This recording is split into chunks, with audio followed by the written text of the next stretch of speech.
Boa noite, meus queridos, vocês que estão em casa e os que estão aqui hoje à noite para ajudar com a direção do louvor e da transmissão do culto.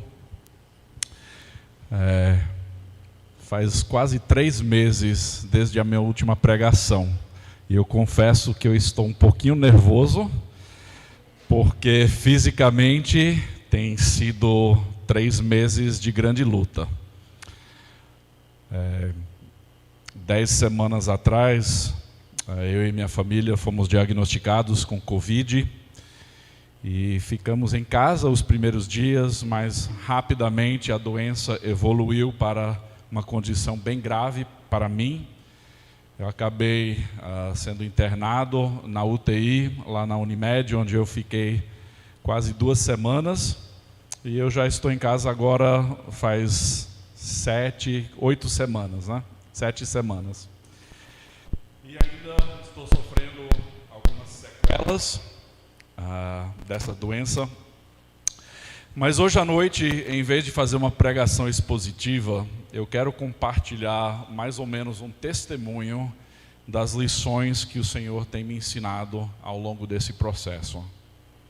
Eu quero falar sobre a bondade de Deus em meio ao sofrimento.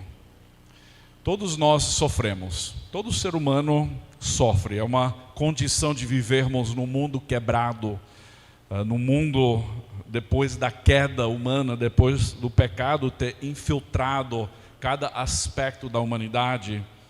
Deus também amaldiçoou a terra devido ao pecado humano. Então, por causa disso, todo ser humano passa por algum tipo de sofrimento. Ninguém está isento do sofrimento. Uma coisa interessante é que sempre tem alguém que está sofrendo mais do que você e sempre tem alguém que está sofrendo menos do que você. É a realidade. Há irmãos da nossa igreja que perderam recentemente entes queridos. Há irmãos que estão lutando com problemas de saúde. Há outros que estão passando por dificuldades financeiras devido a situação em que estamos vivendo. Há irmãos que estão passando por lutas em seus ministérios, missionários, outros irmãos ao redor do mundo que sofrem injustiças por causa do Evangelho. O grande problema que aflige a igreja evangélica é que vivemos numa cultura que foge da dor e do sofrimento. Por isso, tantas igrejas pregam o falso evangelho da prosperidade, e essas igrejas estão sempre cheias. Tem um livro que foi escrito por uma missionária, Elisabeth Elliot, cujo marido foi morto pregando o evangelho aos índios Auca, no Equador, várias décadas atrás.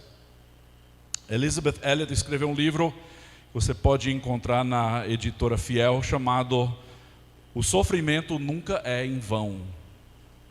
Naquele livro ela diz que foi por meio do sofrimento mais intenso que Deus a ensinou as lições mais profundas da vida. E eu creio que isso é verdade. Eu creio que os momentos de maior crescimento para nós como seguidores de Jesus Cristo acontecem no meio da dor e do sofrimento. Os momentos em que nós nos aproximamos mais do Senhor Jesus Cristo são justamente nestes momentos de dor e de sofrimento. Então, assim como o título do livro dela, nós não queremos deixar que o nosso sofrimento seja em vão. Queremos aproveitar ao máximo aquilo que nós experimentamos para engrandecer o nome do Senhor Jesus Cristo, para abençoar o próximo e para conhecer cada vez mais a Deus.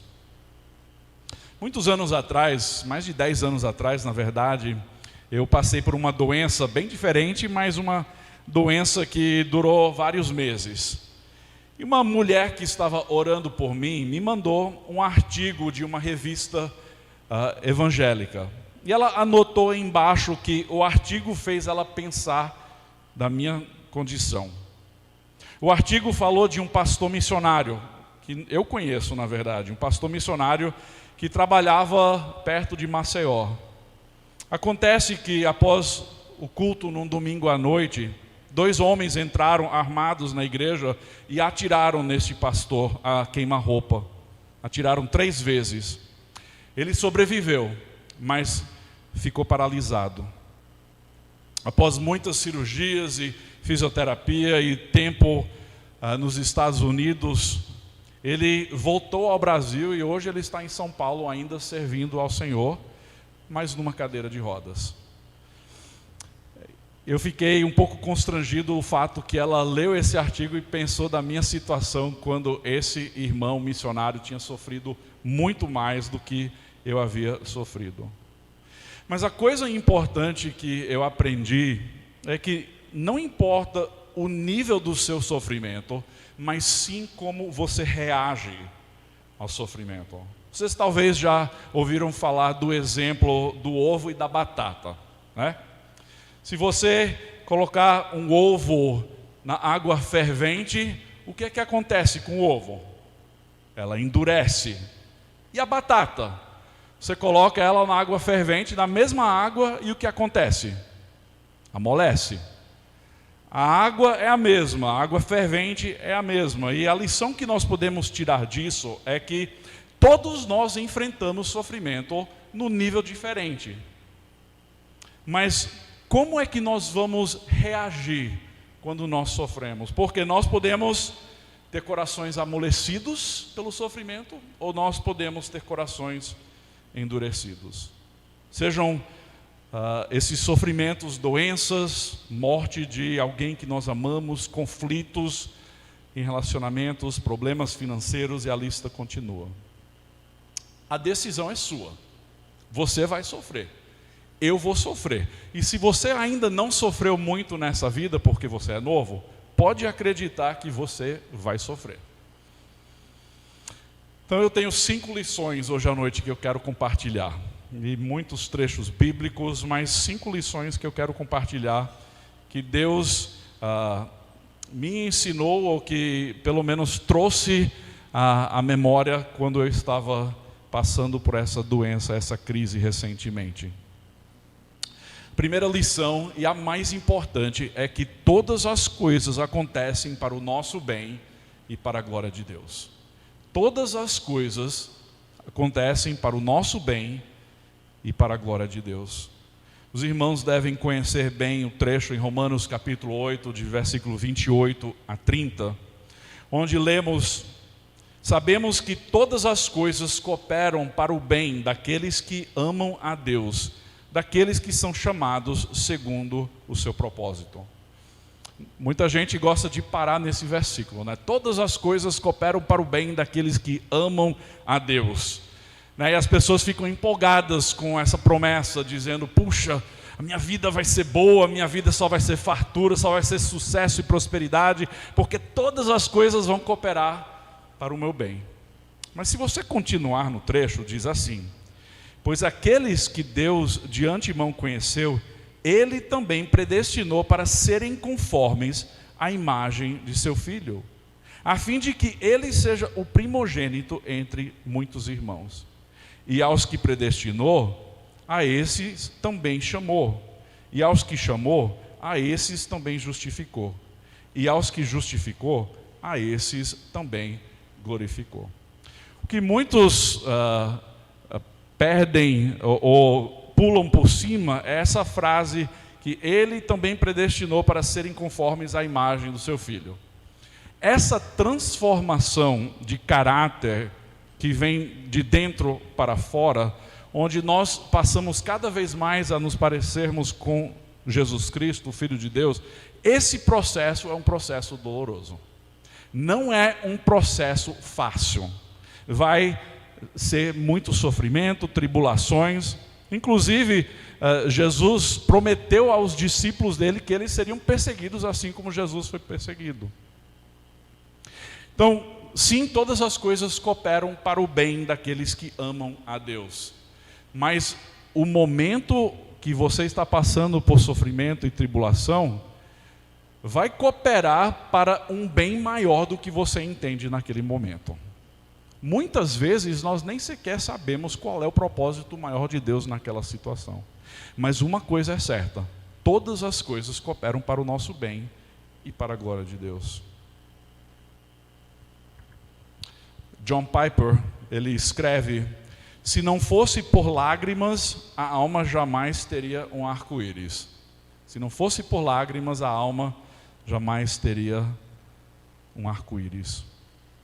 Eu queria ler alguns versículos no Salmo 73 também, um salmo de Asaf. Salmo 73. No versículo 27 e 28 lemos: os que se afastam de ti certamente perecerão. Tu destróis todos os que são infiéis para contigo.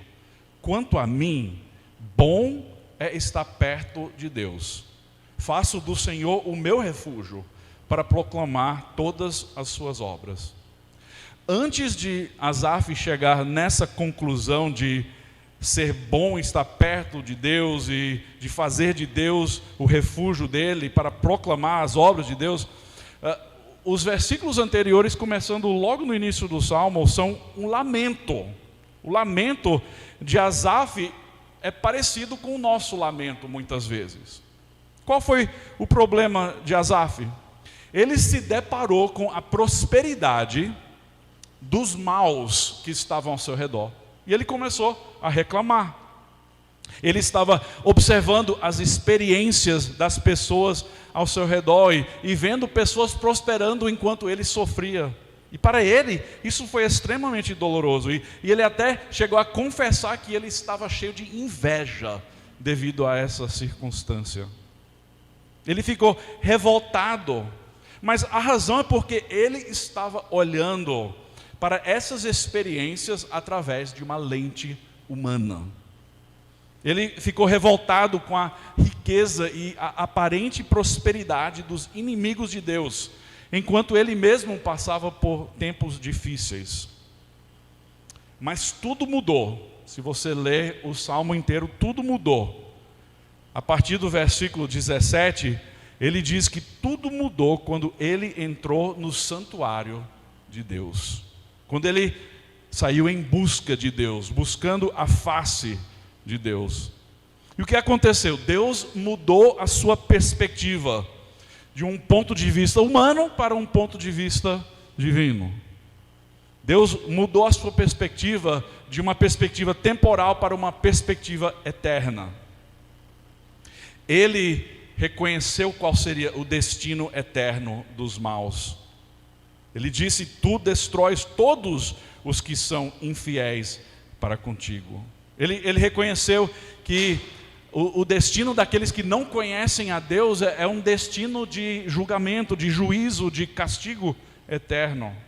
E ao mesmo tempo, reconhecendo isso, ele ergueu seus olhos aos céus para contemplar a maravilha de Deus na sua vida.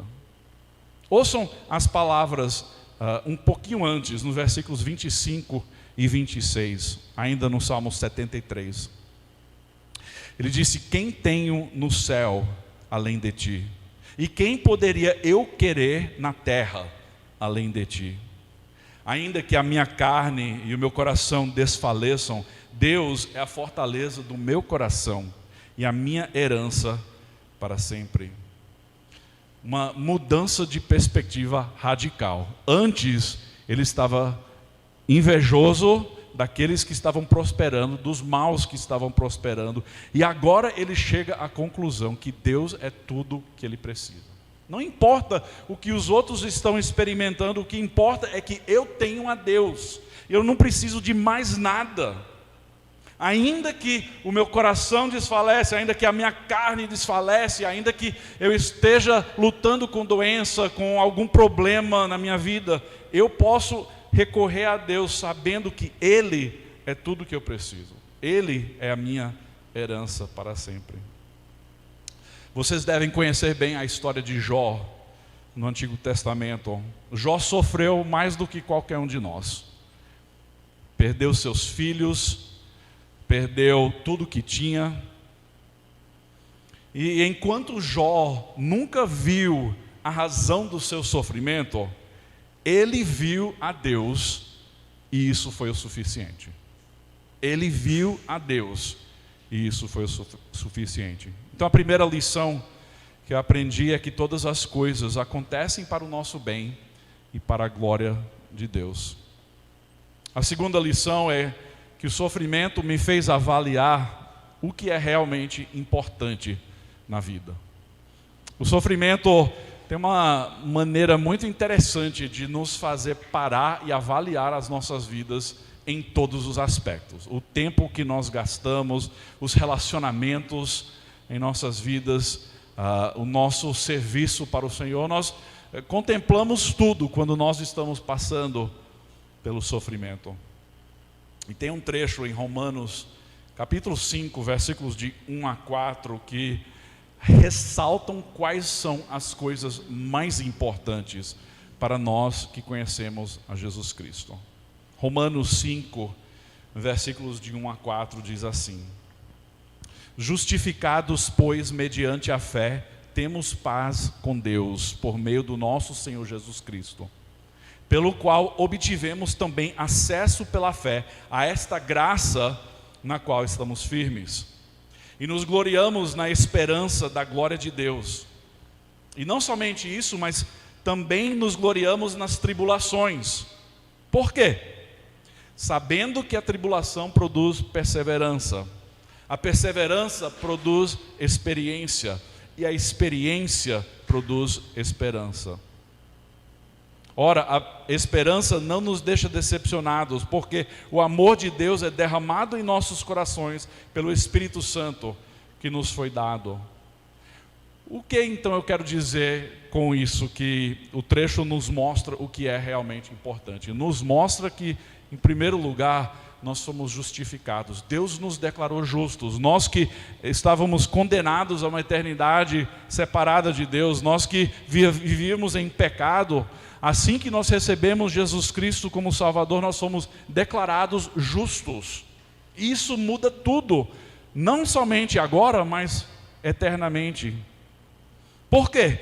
Porque por meio dessa fé agora, por meio dessa justificação, agora nós temos paz com Deus. A Bíblia diz que nós estávamos afastados de Deus, separados de Deus. Nós éramos inimigos de Deus, Paulo escreve na carta aos Efésios. Mas hoje, por causa de Cristo, nós temos paz com Deus. No versículo 2, nós temos agora acesso à graça de Deus. Temos acesso à graça de Deus.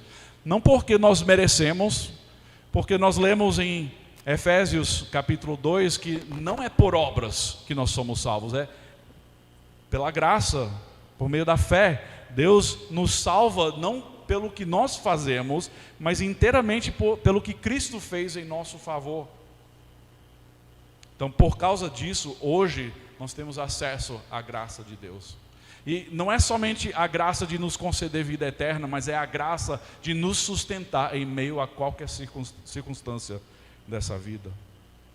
E ele continua: nos gloriamos na esperança da glória de Deus. Quando eu estava lá na UTI, no hospital, os médicos e as enfermeiras ficavam me perguntando como é que eu conseguia ficar tão tranquilo. Porque eu não fiquei angustiado, não fiquei revoltado com nada, não fiquei desesperado em momento algum. Na verdade, várias enfermeiras falaram que eu era o paciente mais tranquilo que já tinham visto. Agora, eu só posso dar o crédito a Deus, porque eu estava com dificuldade respiratória, eu estava com fraqueza física tremenda, não conseguia me alimentar, mas uma coisa fez toda a diferença, foi a minha esperança na eternidade. Isso eu falei para todos que estavam ali dentro. Eu falei: eu não tenho medo de morrer, não tenho medo de ser entubado, não tenho medo de nada. Por quê? Porque a minha esperança vai além do que nós estamos vivendo hoje. A minha esperança vai além do que eu estou sofrendo nesse momento. Ele diz não somente isso, mas nos gloriamos nas tribulações, e há uma razão. Tiago também escreve algo parecido em Tiago capítulo 1, que nós devemos nos alegrar nas tribulações. Por quê? Porque a tribulação tem um propósito. Deus vai usar o nosso sofrimento para nos transformar. Aqui ele diz assim: a tribulação produz perseverança. Quando você está sofrendo, perseverança vai acontecer. É natural, a não ser que você seja como o ovo, se endurecendo no meio da circunstância. Mas se você tiver um coração disposto a ser transformado com Deus, a tribulação vai produzir perseverança na sua vida. Tinha vários dias antes deles fecharem as visitas, quando a minha esposa ia me visitar na UTI. Eu acho que foram 3 dias mais ou menos, aí depois ela não conseguiu mais entrar. Mas naqueles dias, eu me lembro olhando para o relógio que estava na parede, desde 5 horas da manhã até a tardezinha, quando ela veio me visitar, e parecia que o tempo não avançava. Era um negócio muito lento, só para eu ver o rosto dela, só para ela estar perto de mim. E o que é que eu fiz? Durante aqueles momentos, horas que foram se esticando, eu orei. Eu simplesmente orei e falei: Senhor, está demorando muito, está difícil, não estou aguentando, mas eu preciso de Ti. E a perseverança chegou. A perseverança chegou não por minha própria força, mas porque Deus estava agindo na minha vida. Aí ele continua dizendo: a perseverança produz experiência. Agora, a nossa fé não se baseia nas experiências, porque as experiências podem mudar rapidamente. Mas o que acontece é que quando nós andamos com Deus, e em meio às tribulações experimentamos o agir dele, essa experiência vai enriquecer o nosso relacionamento com Deus, porque nós vamos experimentar a mão de Deus e a fidelidade de Deus de forma sem igual. E eu posso dizer isso como testemunho, que eu não me lembro de nenhum outro momento na minha vida onde eu me senti mais perto ou mais próximo de Deus. Por quê? Porque essa experiência onde você está sofrendo, a Deus estando ali do seu lado, Ele lhe fortalece no seu interior. Impressionante como Ele faz isso. Eu vi pessoas desesperadas lá dentro da UTI. A mulher do meu lado chegou a falecer, o homem à minha frente foi entubado, e eu vi desespero nos rostos dessas pessoas. Mas a minha experiência foi diferente, porque Deus estava comigo. E essa experiência faz o que? Ela produz esperança. E a esperança não nos deixa decepcionado. Por quê? Porque o amor de Deus é derramado em nossos corações pelo Espírito Santo que nos foi dado. Irmãos, nós temos a presença do Espírito de Deus habitando em nós, em todo momento, nos momentos de fartura, nos momentos de escassez, nos momentos de saúde, nos momentos de doença. Quando nós andamos pelo vale da sombra da morte, nós podemos ter certeza que Deus está conosco, porque o Espírito de Deus está em nós, e isso nos fortalece. Então o sofrimento me fez avaliar o que é realmente importante. O que é realmente importante, em primeiro lugar, antes de qualquer outra coisa, é meu relacionamento com Deus. Essa fé que é desenvolvida aí, essa transformação que ocorre de dentro para fora, me mostra que eu sou incapaz de fazer qualquer coisa nessa vida, e eu dependo totalmente de Deus. A terceira lição que eu aprendi nesses momentos, na verdade eu já sabia disso, mas eu experimentei a bondade de Deus de forma tangível. Eu descobri a bondade de Deus de forma diferente como eu já havia experimentado na minha vida. O ser humano tem a tendência de definir o sofrimento como sendo algo agradável, fácil, seguro, favorável, aceitável. Sendo assim, nós temos a tendência de pensar que Deus é bom apenas quando as coisas são favoráveis para nós. Temos a tendência de pensar que Deus é bom quando eu estou com saúde, quando a minha vida está indo bem, quando as coisas estão agradáveis. Após a minha alta do hospital e a minha restauração física, eu ouvi muitas pessoas falar essas palavras: como Deus é bom. E é verdade, Ele é. Mas se eu tivesse falecido ali na UTI, Deus ainda seria bom. Você crê nisso? Você crê de coração que Deus é bom nos momentos fáceis, nos momentos favoráveis, mas também nos momentos difíceis? Quando eu estava lá no hospital, eu recebi notícias através da minha esposa de vários conhecidos, alguns amigos muito próximos, que faleceram da mesma doença com qual estava lutando na UTI. Também fiquei sabendo da esposa de um amigo missionário muito querido que faleceu de leucemia, também nos dias que eu estava internado. E eu fiquei sabendo depois, conversando com a filha deles, que ela, no leito da morte dela, estava orando pela minha cura, pela minha restauração. Será que Deus foi bondoso apenas comigo? Será que Deus também não foi bondoso com aqueles que faleceram? Com as famílias daqueles que faleceram? Isso mexe muito com a nossa teologia. Porque se nós cremos que Deus é apenas bom quando a vida é fácil, quando a vida é favorável, nós não conhecemos de fato o Deus da Bíblia.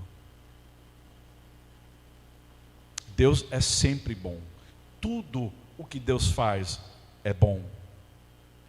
Muitas vezes, quando nós sofremos, nós corremos o risco de pôr em xeque o caráter bondoso de Deus. Nós dizemos com os nossos lábios que Deus é bom, cantamos corinhos e hinos que Deus é bom, que Ele nunca nos deixa, nunca nos desampara, mas no fundo, quando nós sofremos, muitos de nós questionamos, assim como Asaf questionou no Salmo 73. E nós pensamos que Ele está ou distante, ou que talvez Ele esqueceu de nós. Mas nada poderia ser mais longe da verdade, estar mais longe da verdade. A verdade é que Deus é eternamente bom. Ele mesmo é a definição do que é bom ou bondoso. Jesus mesmo disse em Marcos capítulo 10, versículo 18, que ninguém é bom a não ser Deus. Quer dizer o quê? Deus é o padrão. Se nós queremos saber o que é bom ou o que é bondade, basta olhar para Deus. Não olhar ao nosso redor, não olhar com um ponto de vista humano, mas olhar do ponto de vista divino, do ponto de vista eterno, e entender que Deus é bom mesmo quando nós sofremos. Deus é bom em todo o tempo. Isso porque Deus sabe o que nós não sabemos. Já pensou sobre isso? Ele vê o que nós não vemos. E por ser soberano, Ele tem um plano eterno, um decreto eterno que vai se cumprir. E esse plano inclui para nós, para você, para mim, como seus filhos, momentos de fartura e momentos de escassez, momentos de saúde e momentos de doença, momentos no topo da montanha e momentos no vale da sombra da morte, momentos de bem-estar e momentos de sofrimento. Na filosofia e teologia cristã, há um conceito muito importante para nós abraçarmos como seguidores de Jesus Cristo. E o termo é esse, é em latim. Deus é summum bonum. Deus é summum bonum. É uma expressão que significa que Deus é o bem supremo. Não há nenhum bem maior ou melhor do que Deus. Deixa eu ler de novo para vocês Salmo 73, versículos 25 e 26, onde Asaf reconhece isso, quando cai a ficha de quem Deus realmente é. Quem tenho no céu além de ti? E quem poderia eu querer na terra além de ti? Ainda que a minha carne e o meu coração desfaleçam, Deus é a fortaleza do meu coração e a minha herança para sempre. Quando nós abraçamos essa verdade que Deus é o bem supremo, Ele se tornará para nós tudo o que nós precisamos. Mesmo quando os maus ao nosso redor estiverem passando por prosperidade, nós não precisamos questionar a Deus, porque nós sabemos que Ele está conosco. Nós não precisamos ficar desesperados, porque nós sabemos que Ele tem um plano, e que o seu plano é perfeito. Você pode afirmar hoje à noite que Deus é tudo para você? Se você perdesse a sua casa, Deus seria tudo para você? Se você perdesse a sua família hoje, num acidente, voltando para casa, você ainda poderia dizer que Deus é tudo para você? Se você perdesse o seu emprego, se você perdesse tudo que você tem, você poderia ainda dizer: Deus, Tu és tudo que eu preciso? O que nós lemos no início do culto hoje à noite, em Isaías capítulo 40, fala justamente sobre Deus ser tudo o que nós precisamos. Vejam comigo nos versículos 25 adiante. Deus diz isso: com quem vocês vão me comparar? A quem eu seria igual? Diz o santo. Levantem os olhos para o alto e vejam, quem criou essas coisas? Aquele que fez sair o seu exército de estrelas, todas bem contadas, as quais Ele chama pelo nome. Por ser Ele grande em força e forte em poder, nem uma só vem a faltar.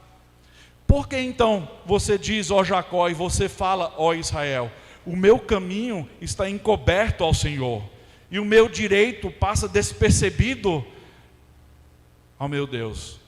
Será que você não sabe nem ouviu que o eterno Deus, o Senhor, o Criador dos confins da terra, nem se cansa, nem se fatiga? A sabedoria dele é insondável. Deus é maravilhoso. Deus é o Criador dos céus e da terra. Ele é o Deus que sustenta todas as coisas. E por ser Ele o Senhor dos céus e da terra e o Senhor das nossas vidas, nós podemos descansar sabendo que a nossa vida está na mão dele. E que nós só iremos passar dessa vida para outra no momento em que Ele disser. As nossas vidas estão seguras na mão de Deus. Nós não precisamos ter medo de nada. Aquela missionária Elisabeth Elliot, naquele mesmo livro que eu mencionei no início, ela disse o seguinte: ou eu estou seguro nos braços eternos, ou estou à mercê do acaso. Ou confio nele, ou tenho de negá-lo. Não há meio termo. Jeremias escreve em Lamentações capítulo 3, versículos 21 a 25 o seguinte: quero trazer à memória aquilo que me dá esperança. As misericórdias do Senhor são a causa de não sermos consumidos, porque as suas misericórdias não têm fim. Renovam-se a cada manhã. Grande é a tua fidelidade. A minha porção é o Senhor, diz a minha alma. Portanto, esperarei nele. O Senhor é bom para os que esperam nele, para aqueles que o buscam. Meus queridos, vocês querem experimentar a bondade de Deus? Então espere nele, busque a ele. Isso me leva ao próximo princípio, próxima lição que eu aprendi. O sofrimento me ensinou a esperar mais em Deus. O sofrimento me ensinou a esperar mais em Deus. Como eu acabei de ler, o Senhor é bom para os que esperam nele, para aqueles que o buscam. Nós não gostamos muito de esperar, não é verdade? Nós queremos receber o produto agora. É por isso que existe drive-thru hoje, fast food, por isso que a demanda é tão grande para entrega em casa, bem que foi bom durante essa pandemia poder encomendar algo em casa, mas nós não gostamos de esperar, nós queremos ter os resultados agora. Mas ao longo das Escrituras há uma lição teológica muito importante, que nós precisamos esperar no agir de Deus, que nós precisamos esperar nele, pois o tempo de Deus não é o nosso tempo, os pensamentos de Deus não são os nossos pensamentos. Deus sabe mais do que nós sabemos e Ele está no controle de todas as coisas. Então o sofrimento deve nos ensinar a esperar mais em Deus. A perseverança, né? A tribulação, o sofrimento produz em nós perseverança. Ainda em Isaías 40, eu parei e não li os últimos versículos, não sei se você percebeu. Isaías 40, ainda falando desse Deus, Ele fortalece o cansado. Quem aqui está cansado hoje à noite? Você está cansado da pandemia? Você está cansado de ver sofrimento ao seu redor? Ele fortalece o cansado e multiplica as forças ao que não tem nenhum vigor. Os jovens se cansam e se fatigam, e os moços de exaustos caem. Mas os que esperam no Senhor renovam as suas forças. Sobem com asas como águias, correm e não se cansam, caminham e não se fatigam. É como a sala de espera do hospital, ou a sala de espera numa clínica. Nós não gostamos de salas de espera, na verdade, esperando aparecer a nossa senha lá na tela. Recentemente eu estive em muitas salas de espera, consultórios médicos, clínicas, hospitais, e ali nessas salas de espera você se depara com muitas coisas. Pessoas ansiosas, pessoas cheias de dúvidas e até às vezes desespero. Às vezes a sala de espera é confortável, né? Às vezes tem poltronas macias, agradáveis, às vezes são bancos duros. Porém, na sala de espera de Deus, o resultado sempre será a glória de Deus e o nosso fortalecimento. Deixa eu ler de novo o versículo 31 de Isaías 40. Mas os que esperam no Senhor renovam as suas forças, sobem com asas como águias, correm e não se cansam, caminham e não se fatigam. Agora, Isaías não estava escrevendo sobre força física, ele estava escrevendo sobre força espiritual. Porque pessoas que sofrem e passam por doenças, muitas vezes não têm força nenhuma física, mas no interior elas estão sendo fortalecidas, porque Deus está ali presente. Eu li essa citação, talvez você já ouviu, eu nem sei quem é o autor, mas a citação é essa: talvez Deus não mude a sua situação, mas Ele está usando essa situação para mudar você. Isso você pode ter certeza. Escutem as palavras de Paulo, palavras animadoras, em 2 Coríntios 4, versículos 16 a 18. Por isso não desanimamos, pelo contrário, mesmo que o nosso ser exterior se desgaste, esse corpo físico, o nosso ser interior se renova dia a dia, porque a nossa leve e momentânea tribulação produz para nós um eterno peso de glória, acima de toda comparação, na medida em que não olhamos para as coisas que se veem, mas para as coisas que não se veem. Porque as coisas que se veem são temporais, mas as que não se veem são eternas. O pastor e teólogo inglês Charles Spurgeon costumava dizer que nosso sofrimento é a oficina de Deus, né? Nosso sofrimento é o lugar onde Deus nos transforma. E a última lição que eu quero compartilhar hoje à noite, e aí eu vou encerrar. Eu encontrei consolo, meus queridos, não em soluções médicas, mas na pessoa de Jesus Cristo. Eu encontrei consolo não em soluções médicas, mas na pessoa de Jesus Cristo. Eu fui furado tantas vezes com agulha que eu perdi a conta. Todo tipo de exame de sangue que você possa imaginar. Todo dia na UTI, acordando às 4h30 para fazer raio-x dos meus pulmões. Eu fiz 4 tomografias. Fiz tratamento com oxigênio no catéter, no alto fluxo, com a máscara e com o capacete elmo. Foi me dado vários tipos de antibiótico. Fiz tratamento com um remédio derivado do plasma de pacientes que se recuperaram da Covid. Fui tratado por pelo menos 15 médicos diferentes. Passei por 3 hospitais. Andei de ambulância. Foi até cogitado por nossa missão lá nos Estados Unidos a minha remoção para os Estados Unidos por meio de evacuação aérea num avião especializado. As pessoas ao meu redor, inclusive a minha esposa, se dispuseram de todas as soluções médicas possíveis para tentar salvar minha vida. Sim, eu creio que Deus usou tudo isso para me curar e para me restaurar. Mas eu quero lhe dizer hoje à noite que não foram essas soluções médicas, nem mesmo os profissionais de saúde, onde eu encontrei o meu consolo e a minha esperança. Isso eu encontrei apenas na pessoa de Jesus Cristo. Eu orei muito, chorei muito, mas a presença de Jesus Cristo em minha vida foi o que eu precisava, foi o que fez toda a diferença. Jesus mesmo disse nas bem-aventuranças em Mateus 5:4, bem-aventurados os que choram, porque serão consolados.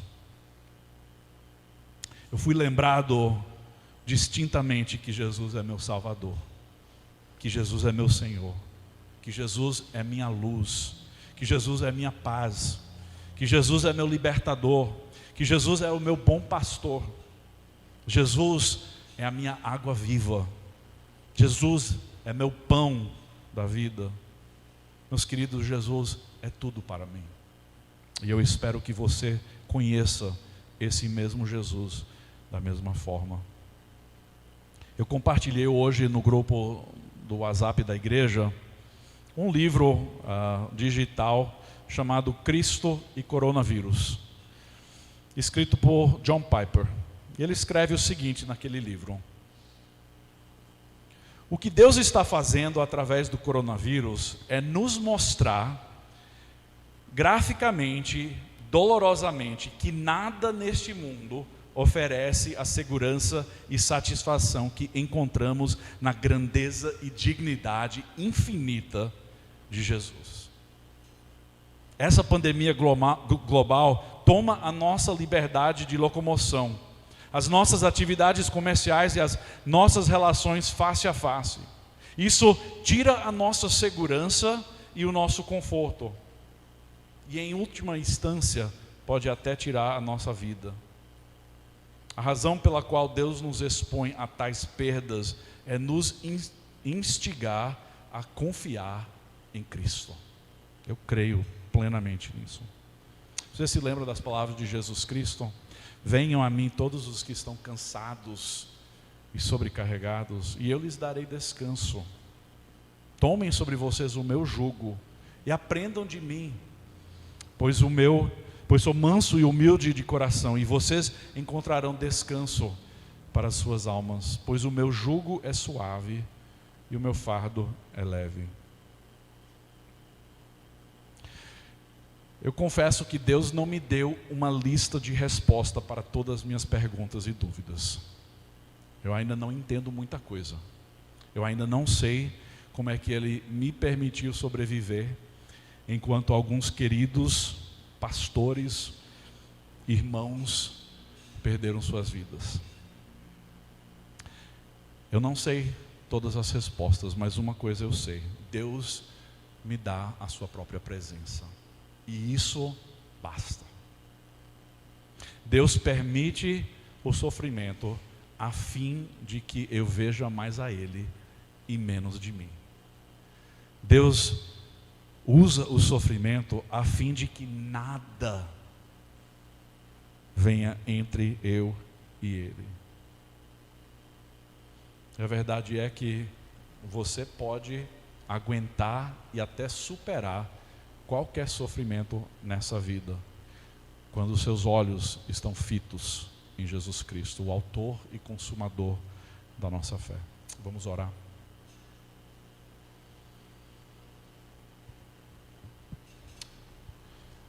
Obrigado, Senhor Deus, pelo privilégio que nós temos de conhecê-lo, não de forma distante, não como um Deus distante, mas nós temos o privilégio de conhecê-lo intimamente, como Pai, como amigo, como pastor das nossas almas. E isso tudo somente foi possível porque Jesus Cristo pagou o preço dos nossos pecados e abriu o acesso ao trono da graça. Obrigado, Pai, porque hoje nós podemos descansar na esperança que um dia o Senhor vai restaurar todas as coisas, que um dia não haverá mais sofrimento, não haverá mais dor, não haverá mais tristeza nem lágrimas. Ó Deus, o Senhor mesmo enxugará dos nossos olhos as lágrimas e nós estaremos para sempre com o Senhor. E essa é a nossa esperança. Então clamamos, ó Deus, que o Senhor nos renove dia a dia interiormente, nos fortaleça, ó Deus. Não permita que nós cansemos, mas que nós continuemos a correr rumo ao alvo. Ó Pai, desperta em nós o desejo de Te conhecer, o desejo de buscar a Tua face. Ó Deus, remova as distrações das nossas vidas. Tire de nós, ó Deus, qualquer coisa que impeça o nosso relacionamento a se aprofundar contigo. E ó Deus, use as nossas vidas como testemunho para aqueles que estão sofrendo ao nosso redor. Ó Deus, que o Senhor seja o Deus de alento, de socorro, o Deus presente para aqueles que sofrem. Pai, eu clamo em prol dos nossos irmãos queridos que perderam alguém esses dias. Eu clamo a Ti, ó Deus, pelas famílias que perderam alguém, pelas famílias onde alguém está sofrendo fisicamente. E ó Deus, eu clamo a Ti também por aqueles ao nosso redor que ainda não conhecem Jesus Cristo como Salvador. Senhor Deus, que nós tenhamos ousadia para abrir as nossas bocas e falar do Evangelho para essas pessoas que não têm esperança na vida eterna, para as pessoas que precisam do Teu toque, ó Deus, que precisam que as chagas espirituais sejam removidas de seus olhos, a fim de poderem enxergar a luz verdadeira do Evangelho. Pai, use as nossas vidas para esse fim, e que o Senhor seja glorificado em tudo. Em tudo, no sofrimento, nos momentos de abundância e prosperidade, que o Senhor seja glorificado em tudo. E é em nome de Jesus que eu oro. Amém.